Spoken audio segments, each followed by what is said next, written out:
countdown is on. We are officially just 17 hours and some change away from kickoff between the Seattle Seahawks and the San Francisco 49ers, a game which will decide the NFC West. The Seahawks are 3.5-point underdogs, but they have a pretty decent 13-2 record against the Niners in their last 15 matchups. If there is one thing that's been constant this season, Russell has been under pressure. After being sacked a career-high 51 times in 2018, Russ has been taken down 47 times so far this season. Ironically, the Niners as a team have sacked the quarterback 47 times, no matter the numbers. With no Dwayne Brown and the NFC West on the line, it will be even more important to keep Russ upright against that Niners pass rush. Start with the front four. Obviously Bosa gets a lot of the credit. They move him around a little bit. He moves from left to right some, but across the board, they're very good. Armstead and Buckner and Solomon Thomas, they're really good. They're coached hard. They play really hard. They're very good with their line games and the movements, which make it very difficult. They're just very talented and they're well coached, and they play hard with a lot of pride. Meanwhile, that impressive pass rush will have to deal with the impressive sounds from the Seahawk fans. Despite a 4-3 home record this season, there is absolutely no denying that the Clink can be a very difficult place for opposing teams to play. Richard Sherman, on the other hand, wants them to hear none of that because he is not worried about the impact that the fans will have on their defense. Well, it wasn't their first time.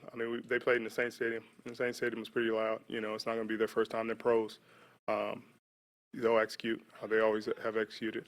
I'm sure there'll be few plays here and there, but at the end of the day, they're pros and they've experienced it. We went to a hostile environment in New Orleans, and our team executed and we won. So I'm probably not going to tell them anything. Sunday's showdown for the NFC West crown can be seen only on King 5. Pre-game starts at 4 p.m. Kickoff set for 5:20. The Football Night in America crew gives us a breakdown of tomorrow's game. Okay, so here's a look at the playoff scenarios.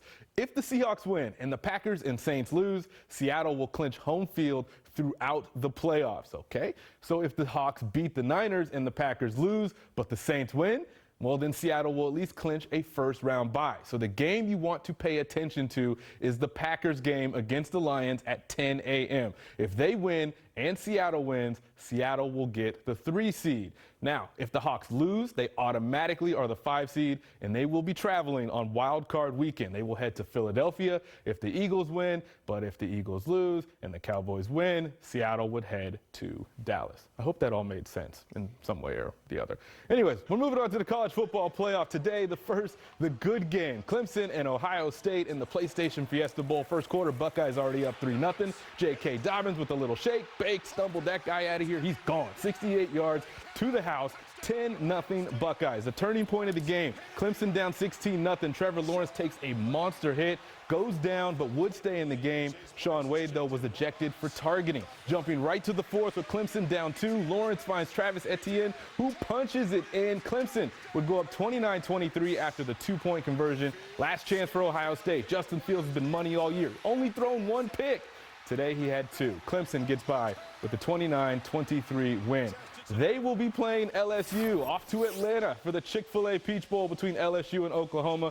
I'm sorry, Sooner fans. This was the Joe Burrow show. Tied 7-7. Burrow scrambles and finds Terrace Marshall Jr. That put the Tigers up 14-7, and it got worse from there. Burrow threw 493 yards and 7 touchdowns. He actually had 8 total because he ran 1 in. Justin Jefferson caught 4 of those touchdowns. It is the most points scored in a college football playoff game in its history. Oklahoma, meanwhile, falls to 0-4 in college football playoff games. They had players hurt, suspended, they made mistakes, and they got beat down. LSU wins 63-28 and will play Clemson in 2 weeks for the national championship. That is a wrap for sports. The Seahawks fans, it's almost game time.